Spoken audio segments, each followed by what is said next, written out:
Hello everyone. आज हम बात करेंगे वीमेन पार्टिसिपेशन इन पॉलिटिक्स के बारे में।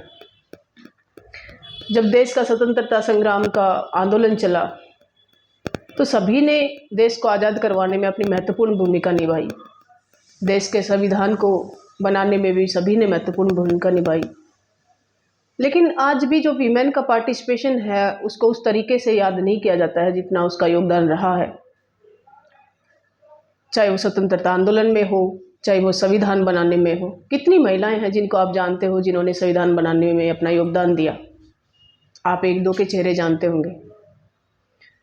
तो क्यों ना हमने उनके योगदान को क्यों भुला दिया। जब हमने संविधान बनाया तो उसमें भी हमने लिखा कि जो देश है वो सभी जो कैटेगरी है या जेंडर है वो सब मिलकर चलाएंगे। लेकिन हमेशा से जो होता आया है कि कुछ लोगों का वर्चस्व हमेशा रहा है, जो पहले से बाहुबली या रिसोर्सफुल होते हैं, किसी भी तरीके से वही उस पर कब्जा कर ले जाते हैं। और आज पॉलिटिक्स में भी हमारे देश में यही हुआ। उसका फ़ायदा भी कुछ लोगों तक ही पहुंचा और कुछ लोगों ने हर पॉलिटिक्स के पावरफुल पदों पर कब्जा कर लिया और उन्हीं की जो फैमिली है वो आगे बढ़ती गई। उनके दादा नाना परदादा, उनकी आज जो नई पीढ़ी की संतानें, वही उन्हीं को टिकट मिलती है, वही पॉलिटिक्स में आते हैं। उन महिलाओं में से ही उन्हीं परिवारों से कुछ महिलाएं जो है पॉलिटिक्स में पहुंची है। इसलिए मैं नहीं मानती कि ये वीमेन एम्पावरमेंट है, क्योंकि वीमेन एम्पावरमेंट तो तब होता जब वो महिलाएं या इवन पुरुष भी, जब वो पुरुष जब जो इस रिसोर्सफुल नहीं है, जो समाज के सामान्य परिवारों से आते हैं, अगर वो पॉलिटिक्स में पहुंचते हैं तो ये रियल डेमोक्रेसी है या एक इंक्लूसिव जो है डेवलपमेंट है, तब हो पाएगा। जब वीमेन पार्टिसिपेशन की बात आती है तो 93 तक वीमेन के पार्टिसिपेशन को बढ़ावा देने के लिए हमने कुछ नहीं किया। इंक्लूसिव, सस्टेनेबल, ये सिर्फ वर्ड्स रह गए हमारे लिए। और जब 93 में वीमेन रिजर्वेशन बिल आया तो पंचायतों में 33% जो रिजर्वेशन है वो दिया गया और उसमें कहा गया कि जो ये रिजर्वेशन है इसको लोकसभा, राज्यसभा, लेजिस्लेटिव असेंबली और काउंसिल तक भी बढ़ाया जाएगा। लेकिन देश को उस बिल को आने के बाद भी 30 साल हो गए, आज तक भी 2008 में पार्लियामेंट में वीमेन रिजर्वेशन बिल आया लेकिन लोकसभा में पास नहीं होने दिया उसको। कोई बिल आता है उसमें मान लो कुछ खामियां भी होंगी कुछ पॉइंट्स पे, उसको ठीक करके अगर हमारी नीयत सही है तो क्या हम उसको पास नहीं कर सकते? क्या वीमेन का पार्टिसिपेशन नहीं होना चाहिए? एक और बात भी है, कुछ लोग कहेंगे कि वैसे भी तो इलेक्शन लड़ सकती है। वो बात सही है कि इलेक्शन बिना रिजर्वेशन के भी लड़ सकते हैं, लेकिन हमारी सोसाइटी जो है वो एक पैट्रियार्कल सोसाइटी रही है और पुरुष जो वर्ग है उसका वर्चस्व हमेशा से रहा है, जो रिसोर्स में भी आगे रहा है और अलग अलग तरीक़ों से भी वीमेन से आगे है। तो जब दो कैंडिडेट हों और वीमेन के ऊपर सोशल बाउंडेशंस जो है या परिवार का जो दबाव है, बहुत सारी चीज़ें या रिसोर्स है वो उसके पास नहीं होते हैं, तो पॉलिटिक्स में उसकी जो भागीदारी है, जो इक्वल पार्टिसिपेशन है, वो सुनिश्चित नहीं हो पाया। लेकिन हमें तो सुनिश्चित करना चाहिए था। जो हमारे नीति निर्माता बैठे हैं उनको इन बातों को ध्यान में रखना चाहिए था, लेकिन बिल पास नहीं होने दिया, ना उसमें कोई सुधार लाए गए कि चलो सुधार करके उसको ठीक करते हैं। जब वीमेन रिजर्वेशन बिल लाया गया तो उसमें एक जो अपोजिशन में थे कि जो बिल को पास नहीं होने दे रहे, उनका कहना ये था कि अगर वीमेन रिजर्वेशन के लिए सीटें आरक्षित हो जाएंगी और रोटेशन बेस पे आरक्षित होती रहेंगी तो जो एमपी उस एरिया से बनेगा उसका मोटिवेशन जो है वो ख़त्म हो जाएगा एरिया में काम करने का। अब आप देखिए कि एक एमपी मान लो कि एक सीट से खड़ा होता है, ठीक है, उसने अपने एरिया में काम किए, अगली बार तो लिख तो नहीं दिया है कि वो जो है उसी को ही मिलेगा, किसी दूसरी पार्टी को भी मिल सकता है, का कैंडिडेट वहाँ से जीत सकता है। तो ये तो वैसे भी सुनिश्चित नहीं है कि हमेशा वही जीतेगा। लेकिन मेरे हिसाब से इन लोगों ने ये कर रखा है कि एक बार 10-15 सालों के लिए कांग्रेस रहेगी, फिर बीजेपी रहेगी, फिर बीजेपी रहेगी, फिर कांग्रेस रहेगी। तो ये जो बहाना था ये तो वैसे भी डेमोक्रेसी के लिए ठीक नहीं है। अगर एक एरिया से कोई एक ही कैंडिडेट बार बार लगातार एमपी बनता रहा या उसके परिवार के लोग बनते रहे तो वो क्या करते हैं कि अपने एरिया में बाहुबली का काम करने लग जाते हैं। जो लोग उनकी पॉलिसी से सहमत नहीं है उनके काम नहीं होंगे, और उनसे काम करवाने के लिए लोगों को ब्लाइंडली उनके फॉलोवर्स बनना पड़ेगा, उनकी चाटुकारिता करनी पड़ेगी और उनके पीछे इस तरह से जैसे वो उनके गुलाम हैं आगे पीछे घूमना पड़ेगा, क्योंकि पता है कि पावर तो इसी के पास आनी है अपने एरिया में। लेकिन जब वो पावर अनसर्टेन हो कि भाई आप इस बार यहाँ से लड़ रहे हो, अगली बार ये सीट रिजर्व हो सकती है, लेकिन आपको अगली बार किसी और एरिया से सीट मिल सकती है, तो वो ज़्यादा अच्छे तरीके से मन लगा के वहाँ काम उसको करना चाहिए, क्योंकि उसको अलग एरिया में एक एग्जाम्पल सेट करना है कि देखो मैं पहले उस कॉन्स्टिट्यूएंसी से एमपी था और वहाँ पर मैंने इतने अच्छे काम किए, अगर आप मेरे को यहाँ से जिताते हो तो मैं यहाँ से भी इतना ही अच्छा काम करूँगा। लेकिन हमारे देश में पॉलिटिक्स जो है वो आपके कामों के आधार पर आपको वोट नहीं दिया जाता है। वोट दिया जाता है आपके पास किस प्राइवेट लिमिटेड कंपनी का टिकट है, आपके पास कितना पैसा है जो उस टाइम आप जनता को अंधा कर सको एकदम से, इतने होर्डिंग्स, बैनर्स, इतनी गाड़ियाँ घुमा के लोगों को पैसे बांट के। आप जनता में के लिए क्या काम करोगे, एरिया के डेवलपमेंट के लिए क्या काम करोगे, रोजगार के लिए क्या काम करोगे, शिक्षा के लिए क्या काम करोगे, कोई मायने नहीं रखता। 1 महीने पहले या 18 दिन पहले पार्टियां जो है अपनी टिकट, अपने रिजल्ट वो बताती है किस कैंडिडेट को टिकट दे रही है। क्या 1 महीने पहले कोई कैंडिडेट किसी इलेक्शन के अपने एरिया में, पार्लियामेंट्री एरिया जो होता है इतना बड़ा होता है, क्या वो अगर एक एक गाँव में भी जाना चाहिए, मान लो कि मैं महेंद्रगढ़ भिवानी का अगर एग्जाम्पल लूँ तो उसमें 800 गांव आते हैं।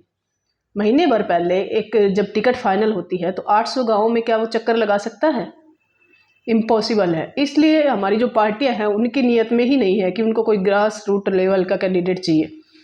वो उस टाइम एक सेलिब्रिटी की तरह ग्राउंड पे एक कैंडिडेट को उतारते हैं और नाप शनाप पैसा खर्च होता है। इलेक्शन कमीशन ने जो लिमिट फिक्स कर रखी है वो सिर्फ किताबों में फिक्स कर रखी है।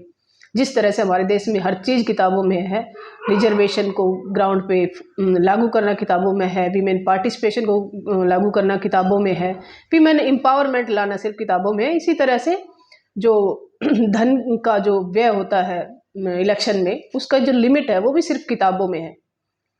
और ये कैंडिडेट जो ग्राउंड पे जो एक्टिव कैंडिडेट है, जो रियल में समाज की सेवा करना चाहता है, अपने एरिया के डेवलपमेंट के लिए काम करना चाहता है, लेकिन उसके पास उतने रिसोर्स नहीं होते, वो कैंडिडेट इनके सामने कहीं नहीं बैठ पाता और अपना वो हार जाता है। यही लोग जीत कर फिर पार्लियामेंट में पहुँचते हैं। और जब ये जीत कर पार्लियामेंट में पहुँचते हैं, जिन्होंने अपने एरिया की समस्याएं नहीं देखी, अपने एरिया के बारे में नहीं पता उसको, लोगों की समस्याओं के बारे में नहीं पता, लोगों से दिल से लोगों से वो जुड़ा ही नहीं, उसने संपर्क ही नहीं किया, क्या वो आपके लिए पॉलिसी, बेस्ट पॉलिसी बना पाएगा? वो आपके एरिया के डेवलपमेंट के लिए काम कर पाएगा? क्या वो महिलाओं की उन समस्याओं को जान पाएगा जिससे एक महिला रूबरू होती है? ये सब जो इशू हैं ये बहुत गहरे हैं, समझने लायक है, क्योंकि देश को आज़ाद हुए इतने साल हो गए, लेकिन हम बोलते हैं कि हमारा देश गरीब है, लेकिन घोटालों पे घोटाले, इतने इतने करोड़ के घोटाले, अरबों के घोटाले हो जाते हैं। और इतना सब पैसा इतने बड़े बड़े हेडक्वार्टर हर जिले में, हर राजधानी में बना दिए जाते हैं आलीशान। तो वो पैसा कहाँ से आता है जो जनता के लिए नहीं है पैसा? जनता की तो जो पैसा जा रहा था उसको भी मनरेगा जो है उसकी लिमिट कम कर दी गई है। कॉन्ट्रैक्ट बेस पे वैकेंसियाँ निकाली जा रही है, उसमें 10-12 हज़ार, 15 हज़ार में, 25 हज़ार में आपको लगाया जा रहा है। इवन दिल्ली यूनिवर्सिटी में असिस्टेंट प्रोफेसर की 50,000 पे LLM करने के बाद, इतनी पढ़ाई करने के बाद आपको 50,000 रुपये आपको मिलेंगे कॉन्ट्रैक्ट बेस पे। दिल्ली यूनिवर्सिटी में जो गार्ड्स लगे हुए थे पहले, वो सब परमानेंट होते थे, उनको सारी सुविधाएं मिलती थी, 60-70 हज़ार सैलरी मिलती थी। अब वो 10-12 हज़ार के ऊपर दिल्ली में उनका कैसे रहना खाना चल रहा होगा। हरियाणा में टीचर्स, PGT टीचर्स और TGT टीचर्स की जो वैकेंसी है हरियाणा कौशल व रोजगार विकास निगम के तहत लाई गई, जिसमें कॉन्ट्रैक्ट बेस पे टीचर लगाए जाएंगे और वो आपको 14,000, 19,000, 21,000, 25,000 के स्लैब पर लगाए जाएंगे, जिसको 60-70 हज़ार, 80-90 हज़ार सैलरी मिलती है उनको इतने उस पर। तो हर तरीके से जनता से तो पैसा निकाला जा रहा है, जनता को गरीब बनाया जा रहा है। और ये जो पैसा है वो अपनी जो सुख सुविधाएं हैं जो पॉलिटिक्स में बड़े लेवल पर हैं, अपने जो हेडक्वार्टर्स हैं, इन सब पे खर्च किया जा रहा है। तो बात ये है कि ऊपर से जो पॉलिटिक्स है उसमें क्रिमिनलाइजेशन बढ़ रहा है। आप अगर आप डाटा का रिसर्च करोगे तो पता चलेगा कि ईयर बाय ईयर जो है वो पॉलिटिक्स में क्रिमिनल्स की एंट्री जो है वो ज़्यादा हो रही है, बाहुबलियों की ज़्यादा एंट्री हो रही है। करप्शन जो है वो बढ़ता जा रहा है कम होने की बजाय। आप करप्शन परसेप्शन इंडेक्स देख लो, जो डेमोक्रेटिक जो इंडेक्स आता है वो देख लो, वीमेन पार्टिसिपेशन का जो इंडेक्स आता है वो देख लो, हंगर इंडेक्स है उसमें हम काफ़ी पायदान जो है ऊपर है, बहुत सारी कंट्रीज से हम आगे हैं हंगर इंडेक्स में। लेकिन अगर हम SDG गोल्स की बात करें उसमें हम पीछे हैं, ह्यूमन डेवलपमेंट इंडेक्स की बात करें तो हम उसमें पीछे हैं। तो बात यह है कि इन सब चीज़ों में जो वीमेन की जो भागीदारी है उस पर हम अगर बात करें तो वीमेन की पॉलिटिक्स में आने से एक तो ये होगा कि जो समाज है वो मैन और वीमेन दोनों से बना है, ये एक दूसरे के कंपिटिटर नहीं, एक दूसरे के कॉम्प्लीमेंट्री, एक दूसरे के पूरक है। एक दूसरे का अस्तित्व एक दूसरे के बिना नहीं है। तो वीमेन को कंपिटिटर की नज़र से क्यों देखा जाता है? जब भी रिजर्वेशन की बात होती है कि वीमेन रिजर्वेशन, तो मैं देखती हूँ कि कमेंट्स में इतने नेगेटिव कमेंट आते हैं कि नहीं ये नहीं होना चाहिए, वो नहीं होना चाहिए। तो ये जो सोच है कि किसी को दबा के रखना है, किसी को वंचित जो वर्ग है उसको पीछे रखना है, इस सोच से हमें ऊपर उठना होगा और हमें हर जेंडर को, कैटेगरी को इक्वल पार्टिसिपेशन देना होगा। उसमें कोई चिढ़ने वाली बात नहीं है, क्योंकि ये देश और इसके रिसोर्स वो हर किसी के लिए हैं, सिर्फ बाहुबलियों के लिए नहीं है, या जिनका पहले वर्चस्व हो चुका था सिर्फ उनके लिए नहीं है।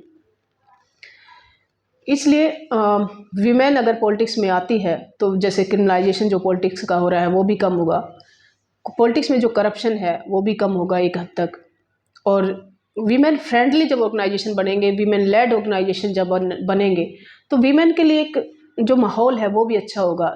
जो वीमेन सेफ्टी की जो बात है जो हम करते हैं, क्राइम अगेंस्ट जो वीमेन है वो बढ़ रहे हैं, वो भी कम होंगे, तो हमें बहुत बड़े लेवल पर इसका फ़ायदा होगा। और वो कहते हैं कि जब लड़की पढ़ती है तो उसके 2 परिवारों को वो शिक्षित करती है, तो इसी तरह से जब एक लड़की का एम्पावरमेंट होता है तो वो पूरे समाज का एम्पावरमेंट होता है। और जो भी पॉलिटिकल पार्टियां हैं वो किसी की भी नीयत में ये नहीं है, क्योंकि पार्टियां तो पुरुष प्रधान ही है ना, और हमारी विधानसभाएं और जो ये जो संसद है वो सिर्फ इस तरह से बिहेव करती है जैसे वो मर्द सभाएं हों। तो उनको ये एक तो लोकसभा, राज्यसभा में और विधानसभाओं में, लेजिस्लेटिव काउंसिल्स में ये वीमेन रिजर्वेशन बिल पास करना चाहिए। और दूसरा, अपनी पार्टियों के अंदर भी 50% जो टिकट है वो महिलाओं को देनी चाहिए, ताकि अगर वहाँ पर बिल पास भी नहीं हुआ तो ऑटोमेटिकली अगर पार्टी अपनी पार्टी के अंदर एक डेमोक्रेटिक वे में ये पार्टिसिपेशन सुनिश्चित कर दे तो अपने आप ही 50% रिजर्वेशन हो जाएगा और महिलाएं पार्लियामेंट पहुंचेगी। क्योंकि वो महिला सिर्फ महिला नहीं है कि उसका आपसे संबंध नहीं है, वो आपकी बहन है, आपकी बेटी है, या वो आपकी पत्नी है, या आपकी माँ है, तो उसका संबंध भी आप लोगों से ही है। उसका अगर एम्पावरमेंट होता है तो वो भी एक पूरे समाज का, और आप एक पुरुष वर्ग जो है उसका भी एम्पावरमेंट होता है। तो महिलाओं को अगर रियल में शक्ति देनी है, उनको भागीदारी को बढ़ाना है, तो ग्रास रूट लेवल पे एक स्टेप हम कह सकते हैं कि ठीक है, पॉजिटिव है। लेकिन कहते हैं कि जो रिसोर्स होता है या पावर होती है वो हमारे देश में टॉप टू बॉटम अप्रोच अपनाई गई है, कि मतलब पावर ऊपर से छन छन के नीचे आएगी, और नीचे आते वक्त तो जीरो हो जाती है लगभग सी। जिस तरह से राजीव गांधी ने कहा था कि जब हम ऊपर से 1 रुपया डालते तो नीचे 25 पैसा पहुंचता है, ऐसे ही पावर का डिस्ट्रीब्यूशन होता है। तो जब पावर जहाँ से स्टार्ट होती है, वीमेन को पार्टिसिपेशन जो है वहीं से देना चाहिए, ताकि जो क्राइम है, जो भ्रष्टाचार है, जो डोमेस्टिक वायलेंस है या क्राइम अगेंस्ट वीमेन है, इन सब चीज़ों को, या एजुकेशन वाला इशू है, वुमेन एम्पावरमेंट का डिफरेंट जो इशू है उन सबको सोल्व किया जा सके। बिना भागीदारी के कोई भी इशू जो है सोल्व नहीं किया जा सकता है। और वीमेन का जो पार्टिसिपेशन, उसमें जो 50% रिजर्वेशन की बात हो रही है वो कैटेगरी वाइज होनी चाहिए। फिर टोटल 50% जैसे वीमेन का हो गया, उस वीमेन में भी जनरल का वीमेन का कितना होगा, ओबीसी का कितना होगा, SC ST का कितना होगा, तभी रियल में उसको हम एम्पावरमेंट वीमेन का सुनिश्चित कर सकते हैं। अगर हमने सिर्फ 50% महिलाओं को कर दिया तो उसमें वो रिसोर्सफुल महिलाएं, चाहे वो किसी भी कैटेगरी से हो, वही आगे आ पाएंगी, तो उससे भी एक दिक्कत है। और फिर जो इसमें इलेक्शन का जो खर्च है वो गवर्नमेंट को खुद उठाना चाहिए, हर कैंडिडेट का। कोई भी जो कैंडिडेट है वो अपने जो लिमिट है उससे ज़्यादा खर्च ना करे, और जो भी खर्चा है वो उसको इलेक्शन कमीशन की तरफ से मिलना चाहिए, गवर्नमेंट की तरफ से मिलना चाहिए, ताकि जो पॉलिटिक्स में ये जो पैसे का जो दबदबा आ गया है कि पैसे के दम पर इलेक्शन जीते जा रहे हैं, और वही जो बिजनेसमैन है फिर वो पूरे देश को चलाएंगे, ये बहुत घातक है डेमोक्रेसी के लिए। इससे डेमोक्रेसी सिर्फ नाम की डेमोक्रेसी रह गई है, तो इसको दूर किया जा सके तो इलेक्शन कमीशन को इस पर ध्यान देना चाहिए कि जो लिमिट फिक्स की गई है उससे हजारों गुना रुपया जो है वो खर्च हो रहा है, और ये डेमोक्रेसी को सबसे बड़ा खतरा है। आप इन विचारों से सहमत हैं तो इस वीडियो को ज़्यादा से ज़्यादा लाइक करें, शेयर करें, कमेंट करें और सब्सक्राइब करें। धन्यवाद।